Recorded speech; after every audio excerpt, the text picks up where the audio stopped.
Hi to all. ఇప్పటి వరకు వచ్చేసరికి మనం డిఫరెంట్ ఆప్ కోడ్స్ గురించి చూసాం. ఈ రోజు ఏంటంటే క్యాట్ అనే ఆప్ కోడ్ గురించి చూద్దాం. ఈ క్యాట్ అనే ఆప్ కోడ్ ఎందుకు యూజ్ చేస్తామంటే ఆర్పీజీ ప్రోగ్రాంలో మెయిన్గా ఏవైనా 2 స్ట్రింగ్స్ ఉన్నాయనుకోండి.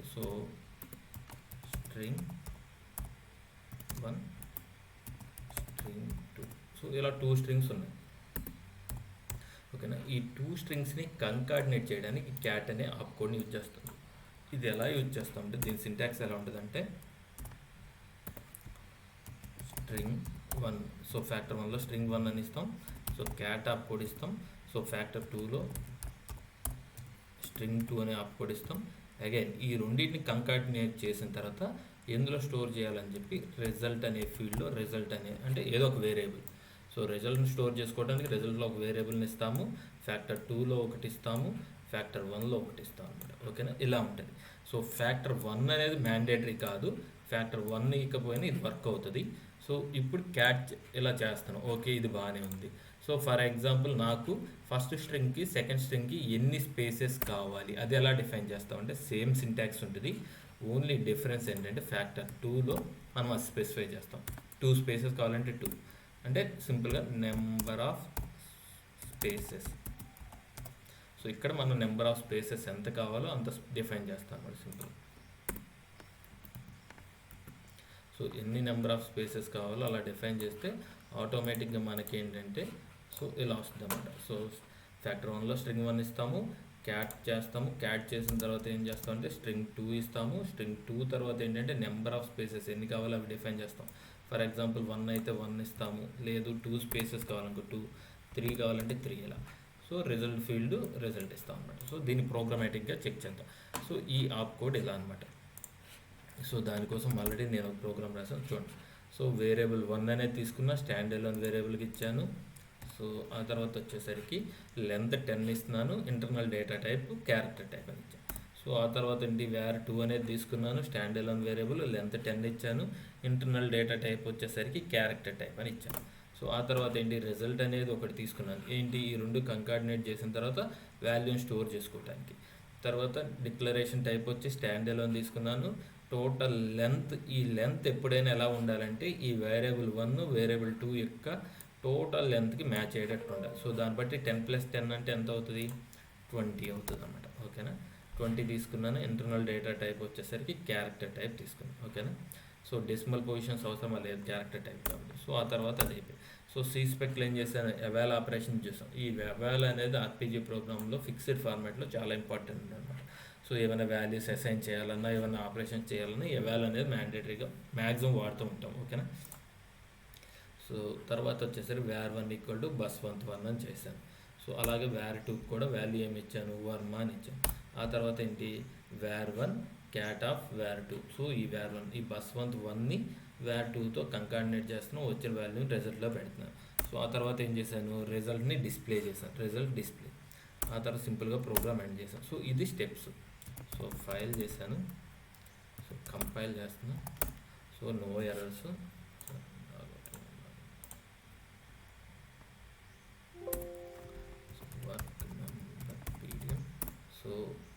ఆల్రెడీ కంపైల్ చేసాం, అది 1 సెకండ్ మళ్ళీ రీకంపైల్ చేస్తున్నా. కంపైల్ చేసాం, కాల్ చేస్తే ఏమొచ్చింది, bus1 వర్మ అని వచ్చింది. ఈ ఫ్రంట్లో ఎప్పుడైనా కానీ డిస్ప్లే నుంచి దీనికి 2 స్పేసెస్ ఉంటాయండి బై డిఫాల్ట్. ఓకేనా, అది గుర్తుపెట్టుకోండి. ఇప్పుడు bus1 వర్మ వచ్చింది. ఎందుకు మధ్యలో స్పేస్ రాలేదు, ఫర్ ఎగ్జాంపుల్ చూడండి 1 2 3 4 5 6 7 8 9 10. దీని లెంత్ 10 ఉంది. సెకండ్ది వచ్చేసరికి ఏమైందంటే మనం ఏం స్పేసెస్ మెన్షన్ చేయలేదు కాబట్టి దీనికి అటాచ్ అయిపోయింది. ఫర్ ఎగ్జాంపుల్ అలా లేకుండా ఇంకోటి, ఇప్పుడు స్పేసెస్ ఏమి ఇవ్వద్దు, మనం ఏంటంటే చిన్న మోడిఫికేషన్ చేద్దాం. ఓకేనా, ఏం చేశాను, 2 క్యారెక్టర్స్ తీసేసాను, అంటే 8 క్యారెక్టర్సే ఉంది ఫస్ట్ స్ట్రింగ్లో. ఇప్పుడు ఎలా వస్తుందో చూద్దాం. ఫైల్ రీకంపైల్ చేశాను. కాల్ చేశాను, కాల్ చేస్తే ఏమొచ్చింది, చూడండి 8 ప్లేస్ ఇది. ఇక్కడి నుంచి కావాలంటే 1 2 3 4 5 6 7 8. ఓకేనా, ఆ తర్వాత దీని లెంత్ టోటల్ లెంత్ 10 కాబట్టి ఈ 2 స్పేసెస్ అలాగే ఉన్నాయన్నమాట. 1 2 స్పేసెస్, అంతేగాని మనమేం స్పేస్ యాడ్ చేయలేదు. ఇప్పుడు ఏంటి, వర్మకి బై డిఫాల్ట్ అది వచ్చేస్తుంది. ఇప్పుడు నేనేం చేస్తానంటే దీన్ని ఇలాగే 10 క్యారెక్టర్స్ ఇస్తున్నాను. +1 అని ఇచ్చాను. సో ఇప్పుడు ఏంటంటే ఫ్యాక్టర్ 2లో నేను స్పెసిఫై చేస్తున్నాను ఎన్ని స్పేసెస్ కావాలి. సో నాకేంటంటే 2 స్పేసెస్ కావాలి, వేరే చేంజ్ ఏం లేదండి. var1 cat of var2 2 spaces కావాలని ఇచ్చాను. సో ఫైల్ చేస్తాను, ఫైల్ 14. సో కాల్ చేశాను. సో కాల్ చేసినప్పుడు ఏమొచ్చింది చూడండి. సో ఇంతకుముందు మనకి bus1 స్పేసెస్ లేకుండా వచ్చింది, బట్ ఇప్పుడు ఏమైంది 2 స్పేసెస్ 1 2 స్పేసెస్ వచ్చింది. సో ఇలా అనమాట క్యాట్ ఆప్షన్ యూజ్ చేసి ఆప్ కోడ్ యూజ్ చేసి ఇలా మనం కంకార్డినేట్ చేయొచ్చు. సో ఇప్పుడు చూడండి, నేను క్యాట్ అనే ఆప్ కోడ్ ఇస్తాను. ఫ్యాక్టర్1 ఫ్యాక్టర్2 ఏమి ఇవ్వను. సో టేక్ F4 ప్రాంప్ట్ తీసుకున్నాను. చూడండి ఫ్యాక్టర్1 అనేది మ్యాండేటరీ కాదు, ఫ్యాక్టర్2 అనేది మ్యాండేటరీ, రిజల్ట్ మ్యాండేటరీ. సో చూడండి ఫ్యాక్టర్2 ఇస్తున్నాను. సో ఫ్యాక్టర్2 కాదు var2, సారీ var2 ఇస్తున్నాను. సో రిజల్ట్ ఇస్తున్నాను.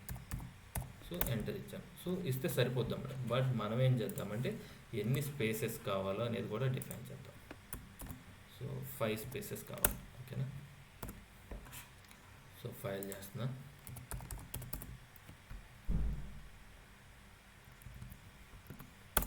ఫైల్ చేశాను, రీకంపైల్ చేశాను. సో కాల్ చేస్తే మీరు చెక్ చేయండి.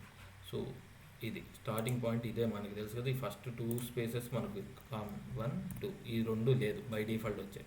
సో ఇప్పుడు ఎంత ఇచ్చాము లెంత్, మనం 5 స్పేస్ ఇచ్చాం కాబట్టి అవి వచ్చినాయి లేవు చూడండి. 1 2 3 4 5. సో 5th పొజిషన్ తర్వాతే స్టార్ట్ అయింది, అంటే 6th పొజిషన్ స్టార్ట్ అయింది, అలా అనమాట. సో క్యాట్ ఆఫ్ కోడ్ అనేది ఇలా వాడతాం. సో ఫ్రీ ఫార్మాట్లో ఎలా రాస్తాము అనేది కూడా చూడండి. సో ఫ్రీ ఫార్మాట్లో మనకి ఏంటంటే క్యాట్ అనే ఆఫ్ కోడ్ ఉంటుంది అన్నమాట, ఓకేనా. ఫ్రీ ఫార్మాట్లో ఎలా రాస్తామంటే సింపుల్గా ఏవైతే వేరియబుల్స్ ఉన్నాయో ఆ వేరియబుల్ డిఫైన్ చేసుకుంటాం. తర్వాత ఫ్రీ ఫార్మాట్ ఎలా రాస్తాం, in between free and end free. So so free format యొక్క మ్యాండేటరీ థింగ్స్ ఏమని అడుగుతాడు. ఫస్ట్ థింగ్ వచ్చేసరికి in between free and end ఫ్రీలో రాస్తాం. తర్వాత ప్రతి స్టేట్మెంట్ ఎండ్ విత్ కోలన్ అనమాట, ఓకేనా. తర్వాత వచ్చేసి స్టార్టింగ్ పాయింట్ అనమాట, అంటే ఇన్ఎన్సింగ్ అంటాం దీన్ని. అంటే సో ఇక్కడ రాసాం. సో నెక్స్ట్ ఏంటి, ఏమైనా లూపింగ్ వచ్చినాయి ఇంకో పొజిషన్, డిఫరెంట్ పొజిషన్ ఇక్కడ స్టార్ట్ చేసుకుంటాం, అంటే ఈ పొజిషన్లో స్టార్ట్ చేసుకుంటాం. అలా డిఫరెంట్ అనమాట. ఎలా అంటే so for example DOW. So ఇది లూప్ అనుకోండి, నేను కండిషన్ మొత్తం రాయట్లేదు. సో తర్వాత రాసే స్టేట్మెంట్స్ అన్నీ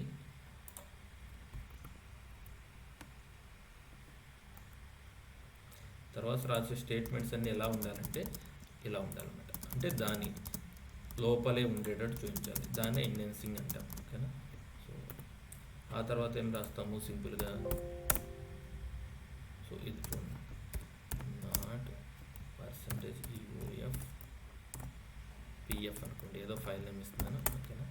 సో ఆ తర్వాత మనకి ఏదైతే ఉందో సో చూడండి ఇప్పుడు ఎండ్. సో ఇలా అనమాట. సో ఇప్పుడు ఏంటి, ఇది లూపింగ్ స్టేట్మెంట్ ఇక్కడ కదా స్టార్ట్ అయింది. సో ఎండింగ్ కూడా అదే లైన్లో స్టార్ట్ అవ్వాలి, దాని లోపల ఉండే స్టేట్మెంట్స్ అని ఇలా కొంచెం, అంటే ఇంత గ్యాప్ అవసరం లేదు, ఈవెన్ ఇక్కడి నుంచైనా స్టార్ట్ చేసుకోవచ్చు, ఇలా అనమాట. సో ఇది మ్యాండేటరీ అనమాట ఫ్రీ ఫార్మాట్లో. సో ఇవి కొన్ని ఉంటాయి, సో అవి చూసుకోవాలి మనం. సో ఇప్పుడు ఏంటంటే ప్రతిదీ ఒకటే లైన్లో ఉండాలి. సో దానికోసం అన్నీ ఒకే లైన్లో పెడతాం.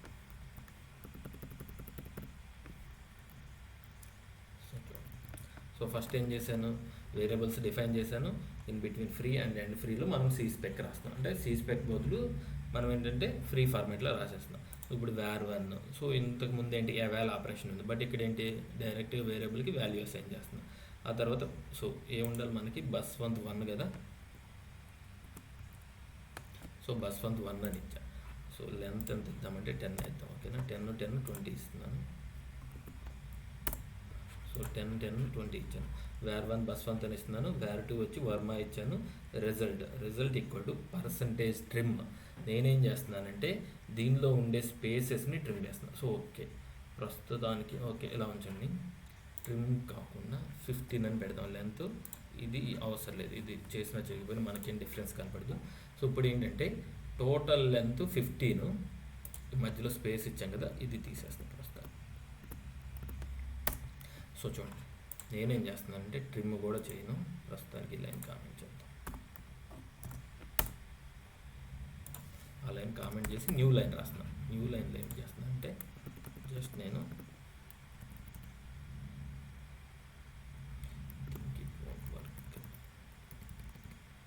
ఓకే ఫ్రీ ఫార్మాట్లో చేయాలంటే ఇలాగే డిసైడ్ అవుదాం. సో ఫ్రీ ఫార్మాట్లో మనం ఎప్పుడైనా చేసేటప్పుడు ఎలా చేస్తామంటే result equal to percentage trim of AR1 అంటే దీనిలో ఉండే ఎంటీ స్పేసెస్, అంటే ఇప్పుడు దీని లెంత్ ఎంత 10 బట్ 15 ఉంది అంటే ఆ తర్వాత ఉన్న 5 పొజిషన్స్ రిమూవ్ అయిపోతాయి. ఓకేనా, percentage trim of AR1 plus so percentage trim of AR2. So ఇలా అప్పుడు చేస్తే ఏమవుతుందంటే చూడండి, సో అది ట్రిమ్ చేసేసి దీనికి కూడా ఎంటీ స్పేసెస్ ట్రిమ్ చేసేస్తున్నాను, తర్వాత ఆ వాల్యూ రిజల్ట్కి అసైన్ చేస్తున్నాను, రిజల్ట్ని డిస్ప్లే చేస్తున్నాను. ఇప్పుడు ఫైల్ చేస్తున్నాను, సో కంపైల్ చేస్తున్నాను. సో చూడండి, సో కంపైల్ చేస్తే కంపైల్ అయింది. కాల్ చేస్తే ఏమొచ్చింది, బస్వంత్ వర్మ. ఏమైనా మిడిల్లో స్పేస్ వచ్చిందా, లేదు. బట్ మనకి ఫిక్స్డ్ ఫార్మాట్లో ఎలా ఉంది, మనకి స్పేస్ కావాలంటే ఎన్ని స్పేసెస్ కావాలో అన్ని స్పేసెస్ మనం ఇక్కడ డిఫైన్ చేసుకుందాం. బట్ ఫిక్స్డ్ ఫార్మాట్లో అలా ఉంది. బట్ ఫ్రీ ఫార్మాట్లో ఎలా చేస్తామంటే, సో ఫ్రీ ఫార్మాట్లో ఎలా చేస్తామంటే ఈ ప్లస్ సింబల్ ఉంది కదా, ఈ ప్లస్ సింబల్ దగ్గర మనం ఏం చేస్తామంటే ఎన్ని స్పేసెస్ కావాలో ఇలా. సో నేను సింపుల్గా ఏం చేస్తున్నానంటే నాకు ఒక స్పేస్ కావాలి, అందుకని బ్రాకెట్లో ఒక స్పేస్ ఇచ్చాను. సో ఇలా అనమాట. సో ఫర్ ఎగ్జాంపుల్ 2 స్పేసెస్ కావాలంటే బ్రాకెట్లో 2 స్పేసెస్ ఇచ్చి దాన్ని కంకార్డినేట్ చేస్తాం. సో ఇప్పుడు కాల్ చేస్తాం.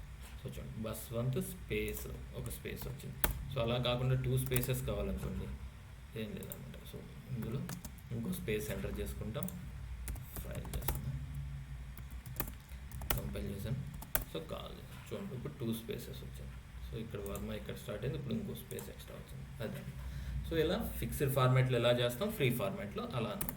సో ఇలా కంకార్డినేట్ ఆఫ్ 2 స్ట్రింగ్స్ అంటే by using cat op code we can do it అని చెప్పొచ్చు, లేదంటే ఇలా అయినా చేయొచ్చు. ఓకేనా, థ్యాంక్ యూ.